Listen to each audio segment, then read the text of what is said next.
கடகராசி என்பர்களே, சிக்கல்களையும் சங்கடங்களையும் மட்டுமே சந்தித்து பல துரோகங்களையும் பல குடும்பத்தால் கஷ்டங்களையும் அனுபவித்து வந்து இந்த கடகராசி என்பர்களுக்கு வரக்கூடிய வாழ்க்கை ஒரு புனிதமான வாழ்க்கை அப்படின்னு சொல்லலாம். சார், ரொம்ப நாளாக ஏங்கி தவிச்சிட்டு இருந்த விஷயம், எதுக்காக ஏங்கி தவிச்சிட்டு இருந்தீங்க?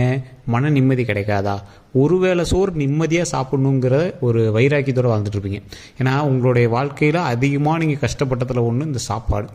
இதை ஒருத்தராவது இது சங்கடம் இல்லாமல் சந்தோஷமாக நம்மளுக்கு போட மாட்டாங்களா அப்படின்னு நீங்கள் வந்து ரொம்ப ஏங்கி தவித்தது உண்டு. குடும்பங்கள் இணைந்து இருக்கணும் அப்படின்னு நீங்கள் அதிகமாக ஏங்கி தவித்தது உண்டு. சில காலத்தில் பணத்துக்காக ரொம்ப கஷ்டப்பட்டுருப்பீங்க. இப்பயும் ஓரளவு கஷ்டத்தில் தான் இருக்கீங்க, இல்லைன்னு சொல்லலை. ஆனால் ஒரு காலத்தில் இதற்கு முன்னாடி ரொம்ப ரொம்ப ரொம்ப ரொம்ப கஷ்டப்பட்டுருப்பீங்க. இடம் மாதிரி இருந்திருப்பீங்க, தற்போதைய நிலைமையில் வேலை மாதிரி இருப்பீங்க. அப்படி இல்லை அப்படின்னா வேலையிலேருந்து வெளியே வந்து வேலை இல்லாமல் இருப்பீங்க. அப்படி இல்லையா அதே வேலையில் ப்ரமோஷன் ஆகிருப்பீங்க. வேலையில் மாற்றம், அது உங்களுக்கு பாசிட்டிவாக அமைஞ்சிருந்தா ப்ரமோஷனு, அதுவே நெகட்டிவாக அமைஞ்சிருந்துச்சு அப்படின்னா அங்கேருந்து ரிலீவ் ஆகிருப்பீங்க. ஸோ இந்த மாதிரி வேலையில் மாற்றம், அதில் ஒரு சிறப்பான முன்னேற்றம். நீங்கள் வேலையிலேருந்து வெளியே வந்தீங்க அப்படின்னா அடுத்த வேலைக்கு நீங்கள் போகும்போது அடுத்த விட ஒரு ஸ்டெப் மேலே தான் போகிறீங்க அப்படின்னு அர்த்தம். ஸோ அதே மாதிரி இது முன்னேற்றத்திற்கான காலகட்டம் அப்படின்னு சொல்லலாம். ஏங்கி தவித்த சில விஷயங்கள் சாதுரியமாக செயல்பட்டு வாழ்க்கையில் முன்னேற்றமடைவதற்கு வரக்கூடிய நாட்கள் பொக்கிஷமான நாட்கள் அப்படின்னு சொல்லலாம். இதில் ஒரு முக்கியமான விஷயம் என்ன அப்படின்னா, இந்த கடகராசி என்பர்கள் வாழ்க்கையில் பட்ட கஷ்டத்துக்கு எல்லாத்துக்குமே தீர்வு அப்படின்னு ஒன்று இருக்குது அப்படின்னா அது இந்த வருடத்துல வந்து தொடங்குது அப்படின்னு சொல்லலாம். நீங்கள் பட்ட கஷ்டங்கள் அத்தனை அப்படி உங்களுடைய தாய் தந்தையர் உங்கள்கிட்ட இணைந்திருக்க மாட்டாங்க. அப்படி இணைந்திருந்தாங்க அப்படின்னா சின்ன சின்ன சண்டை சச்சரவோடு தான் உங்களுடைய பயணங்கள் தொடர ஆரம்பிக்கும். உங்களுடைய தாய்க்கும் தந்தையருக்கும் வந்து பார்த்தீங்கன்னா இடைவெளி வருவதற்கான முக்கிய காரணம் இந்த கடகராசிக்காரர்களாக இருக்கலாம். கடகராசிக்காரர்களுக்கு அவ்வளோ சீக்கிரம் திருமண வாழ்க்கை வந்து அமையாது. அப்படி அமைஞ்சு அப்படின்னா சின்ன சின்ன சண்டை சச்சரவோடு தான் அமையும். ஏன்னா இந்த ராசியை வந்து ஒரு சாப விமோச்சனம் பெற்ற ராசி அப்படின்னு சொல்லுவாங்க. பல நாட்கள் சாபத்திலிருந்து அதிலிருந்து விமோச்சனம் பெறக்கூடிய ஒரு ராசி. அப்போ என்னது, அவங்களோட வாழ்க்கையில் குறிப்பிட்ட ஸ்டேஜ் வரைக்கும் கஷ்டத்தை அனுபவிச்சுட்டு அதுக்கப்புறமேட்டு தான் அது வந்து ரிலாக்ஸ் கிடைக்கும். ஸோ அந்த கஷ்டத்தை அனுபவிக்கிறாங்க அப்படின்னா அவங்கள தரமட்டத்தெல்லாம் கொண்டு வராது. ஒரு சில டைமில் உங்களை வந்து உயிரை காப்பாற்றி கொண்டு வந்துடும். நல்லா யோசிச்சு பாருங்கள், உங்களுடைய ராசிப்படி ஒரு சில டைமு உங்களுக்கு வந்து ஒரு எட்ஜு வரைக்கும் கொண்டு போய்ட்டு மறுபடியும் உயிரை காப்பாற்றி கொண்டு வந்திருக்கும். ஸோ அந்த உயிரை காப்பாற்றி கொண்டு வந்துச்சு அப்படின்னாவே உங்களுக்கு ஆயுசு பரவாயில்ல அப்படின்னு அர்த்தம். ஸோ இதில் என்ன ஒரு விஷயம் அப்படின்னா, நீண்ட ஆயுளை தரக்கூடியது இந்த கடகராசி. தற்போதைய நிலைமையில் சின்ன சின்ன உடல் ஆரோக்கியத்தில் சின்ன சின்ன வேறுபாடுகள் இருந்தாலும் உங்களுக்கு நீண்ட ஆரோக்கியம் கண்டிப்பாக உண்டு. உடல் இலைக்கும் அதே மாதிரி கெட்ட கொழுப்புகள் சம்மந்தப்பட்ட விஷயத்தில் எல்டிஎல் லெவலில் செக் பண்ணிக்கணும். நார்மலாகவே உங்களுக்கு வந்து மெலிந்த உடல் தற்போதைய நிலைமையில் உங்களுக்கு இருக்கிறதுக்கான வாய்ப்புகள் கொஞ்சம் அதிகமாகவே இருக்கும். ஆனால் உடல் சம்மந்தப்பட்ட விஷயத்தில் கொஞ்சம் ஆரோக்கிய குறைவுகள் கொஞ்சம் இருக்கிறதுக்கான வாய்ப்புகள் இருக்குது. ஸோ அதை நீங்கள் சரி பண்ணிட்டீங்க அப்படின்னா கரெக்டாக இருக்கும். அதே மாதிரி இந்த கடகராசிக்காரர்களுக்கு சிலருக்கு இதில் ஒரு 50% பேருக்கு திருமணத்திற்கான விஷயங்கள் கைகூடும். ஒரு சிலருக்கு திருமணத்துக்கான விஷயங்கள் கைகூடி பாதி விஷயங்கள் நடுநிலைக்கு வந்து அப்படியே கொஞ்சம் ஸ்டாப் ஆகி மறுபடியும் தடங்களாகி வேறு ஒரு ஆள் மூலமாக உங்களுக்கு வந்து வேறு ஒரு இடத்துல திருமணம் நடக்கிறதுக்கான வாய்ப்புகள் அதிகம். ஏன்னா சார் இப்படி சொல்கிறீங்க, ஏன் இப்படி சொல்கிறீங்க, நல்ல விஷயமா சொல்லுங்கள் அப்படின்னு கேட்டால், கடகராசிக்காரர்களோட ஜாதகத்தை நீங்கள் ஓப்பன் பண்ணி ஜாதகம் போய் பார்த்தீங்க அப்படின்னா எடுத்தோடனே 2 தாரன்னு விடுவானுங்க. பாதி பேத்துக்கு கடகராசிக்காரர்களில் பாதி பேர் இப்படி சொல்லுவாங்க. அப்படி ஒரு டைம் உங்களுக்கு வந்து திருமணத்துக்கான ஸ்டெப் எடுத்து தடையாச்சு அப்படின்னா உங்களுக்கு அந்த பிரச்சனை வந்து அதோட விளங்குது அப்படின்னு அர்த்தம். அதோட உங்களுக்கு வந்து விலகுது அப்படின்னு அர்த்தம். ஸோ அந்த பிரச்சனை அதோட விலகிருச்சு. இதற்கு மேலே வந்து நீங்கள் எடுக்கக்கூடிய ஸ்டெப்பு கொஞ்சம் சீக்கிரம் அமையும். திருமண வாழ்க்கையும் நல்லபடியாக உங்களுக்கு வந்து கை கொடுக்கும். ஸோ இதில் என்ன ஒரு பெரிய மாற்றம் அப்படின்னா, தற்போதைய நிலைமையில் உங்களுக்கு வருமானத்திற்கான வாய்ப்புகள் கொஞ்சம் அதிகம். கடன் பிரச்சனையில் இருப்பீங்க, சிலருக்கு கடன் கொடுக்கக்கூடிய அளவுக்கு கூட நீங்கள் வந்திருப்பீங்க. கடன் பிரச்சனையிலேருந்து அடுத்தடுத்த ஸ்டெப்புக்கு. இப்போ அதிலேருந்து மறுபடியும் எதுக்கு நீங்கள் பார்க்கணும், குடும்பத்திற்காக பார்க்கணும். உங்களுக்கு பிறந்ததுலேருந்தே குடும்பத்திற்கான சப்போர்ட்டு கொஞ்சம் கம்மி தான் கடகராசிக்கு. குடும்பத்திலேருந்து சப்போர்ட் பண்ணுறாங்க அப்படின்னாலும் ஒரு முழுமையான ஒரு குடும்ப சந்தோஷத்தை உங்களால் அனுபவிக்கிறதுக்கான கஷ்டங்கள் நிறையவே நீங்கள் பட்டிருப்பீங்க. திருமண வாழ்க்கையாவது சரியாக அமையணும் அப்படிங்கிறதுக்காக நீங்கள் வந்து போராடிட்டு இருப்பீங்க. அந்த திருமண வாழ்க்கையும் உங்கள் கைக்கு அடங்குது அப்படின்னா அந்த திருமணத்தில் நீங்கள் கொஞ்சம் கவனம் செலுத்தணும். ஒரு விஷயத்தில் நீங்கள் வந்து போராடிட்டு இருக்கிறீங்க, ஒரு நல்ல விஷயம் கிடைக்க போது அது திருமண வாழ்க்கைக்கு பிறகு சின்ன சின்ன மாற்றங்களோடு இருக்க போகுது அப்படின்னா அதை அவ்வளோ சீக்கிரம் உங்களுக்கு கிடைக்க விட்டுருமா? கொஞ்சம் போராடி தானே கிடைக்க முடியும். அந்த போராடி கிடைச்ச விஷயத்தை நீங்கள் கரெக்டாக கையாளணும் அப்படிங்கிறத ஒரு முக்கியமான விஷயம். இந்த கடகராசிக்காரர்கள் வாயாலேயே கெடுத்துவாங்க. சில விஷயங்கள் அது மேலே ஒரு அதீத நம்பிக்கை வைக்க மாட்டாங்க. அதை கரெக்டாக பொறுப்பாக வச்சிக்க மாட்டீங்க. ஒரு பொருள் இருக்குது அப்படின்னா அந்த பொருளை வந்து நீங்கள் பொறுப்பாக வச்சிக்க மாட்டீங்க. அதுதான் உங்ககிட்ட ஒரு பெரிய மிஸ்டேக். பலரால் கஷ்டத்தை அனுபவிக்க முடியுது, அவங்களால முன்னேறி வராங்க அப்படின்னா உங்களால் கஷ்டத்தை மட்டுமே அனுபவிக்க முடியுது. முன்னேறி வருவதற்கான காலகட்டம் ஏன் உங்களுக்கு இல்லை அப்படின்னா நம்பகத்தன்மை உங்களுக்கு கம்மி.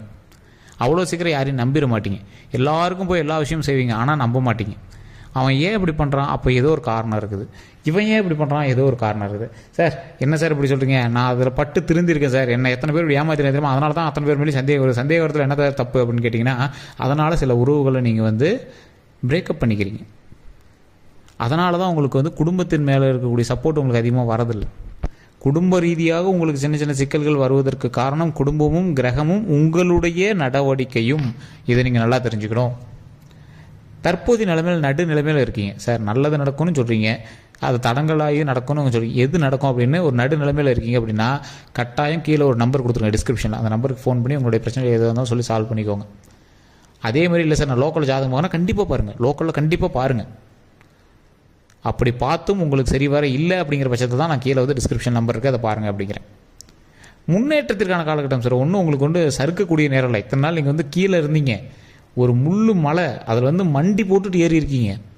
எப்படி நார்மலாக ஏறல, மண்டி போட்டுட்டு ஏறி இருக்கீங்க, முட்டி காலே ஏறி இருக்கீங்க, முட்டி ஃபுல்லாக ரத்தத்தோட பல கஷ்டங்களை தாண்டி முள்ளுலாம் ஏறி கல்லுலாம் மிதித்து அதை அப்படியே மேலெலாம் தாண்டி தாண்டி ஒரு உச்சிக்கு வந்து நிற்கிறீங்க.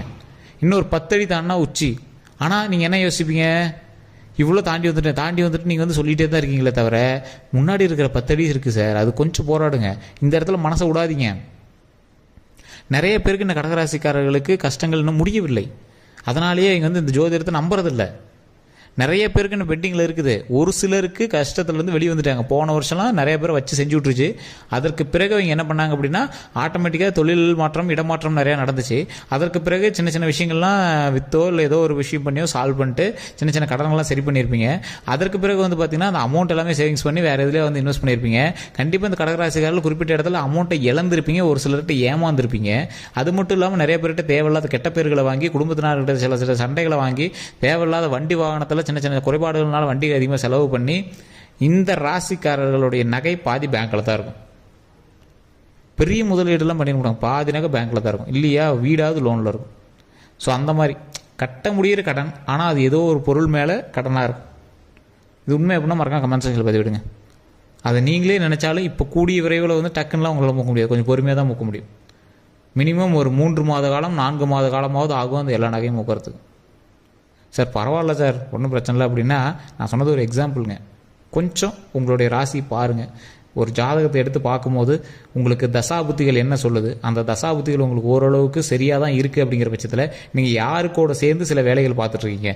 தொழில் ரீதியாக உங்களுக்கு வருமானம் கம்மியாக, அப்போ பார்ட்னரோட தொழில் பண்ணுறீங்களா அப்படிங்கிறது ஒரு டைம் செக் பண்ணும். பார்ட்னருடைய ஜாதகத்தையும் உங்களோட ஜாதகத்தையும் வச்சு செக் பண்ணும். இல்லை சார் அதெல்லாம் ஒன்றும் பிரச்சனை இல்லை, தனியாக தான் தொழிலை பண்ணிகிட்ருக்கோம் அப்படின்னா தற்போதைய நிலைமையில் உங்களுக்கு மேலே வர வேண்டிய நேரம் தான். கொஞ்சம் கொஞ்சம் தடங்கல்களோடு தான் மேலே வருது. அப்போ கொஞ்சம் காத்திருக்கணும், பொறுமை காத்திருக்கணும். சார் தொழிலாம் ஓகே, ஃபேமிலியில் தான் கொஞ்சம் அது இதுன்னு பண்ணுறாங்க. ஃபேமிலி விஷயத்தில் உங்களுக்கு எப்போவுமே வந்து கடகராசி ஃபுல்ஃபில்னஸ் கிடைக்காது. கொஞ்சம் பொறுமையாக தான் ஹேண்டில் பண்ணணும். நீங்கள் தான் இறங்கி போகணும், உங்களுக்காக யாரும் இறங்கி போக மாட்டாங்க. நீங்கள் அதில் ஒரு பார்ட், அவ்வளோதான்.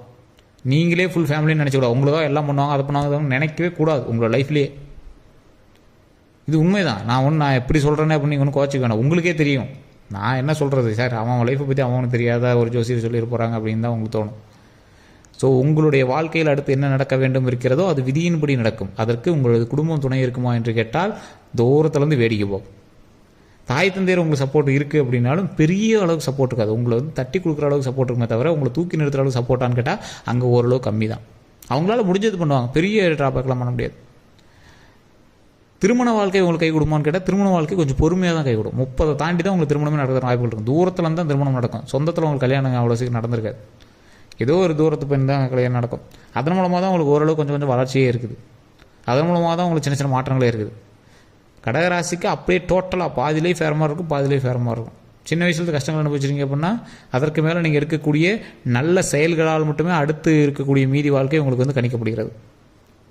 தொழிலில் குடும்பத்தில் இது ஓரளவுக்கு சரியாயிருந்துச்சு அப்படின்னா உடல் ரீதியான விஷயத்தில் நீங்கள் 100 மடங்கு கன்ஃபர்மேஷனாக கரெக்டாக இருக்கும். குறிப்பிட்ட வயசுக்குள்ளே வெள்ள முடிவு வரக்கூடியவங்க இந்த கடகராசிக்காரர்கள். அந்தளவுக்கு டென்ஷன் பண்ணுவீங்க, டென்ஷன் ஆகிட்டு இருப்பீங்க. தேவையில்லாத ஸ்ட்ரெஸ்லாம் உங்களுக்கு தேவையே இல்லை. உடல் மெளிமையாக காணக்கூடியவர்கள். ஒரு குறிப்பிட்ட கலரை வச்சு உங்களை ஐடென்டிஃபை பண்ணலாம், குறிப்பிட்ட உடல் வாக்கை வச்சு உங்களை ஐடென்டிஃபை பண்ணலாம். அந்த மாதிரி தான் உங்களை வந்து கருத முடியும். ஸோ இப்படி இருக்கக்கூடியவங்க தேவையில்லாமல் அக்கம் பக்கத்தில் சண்டை போட்டுகிட்டே இருப்பீங்க. எவன் கிடக்கிறான்டா அப்படிங்கிற மாதிரி இருப்பாங்க. உங்களுக்குள்ளேயே ஒரு பயம், உங்களை தனிமையாக விட்டாங்களோ அப்படின்னு உங்களுக்குள்ளேயே ஒரு பயம், ஒரு இன்ஃபீரியாரிட்டி காம்ப்ளெக்ஸ்னு சொல்லுவாங்க, அந்த மாதிரி.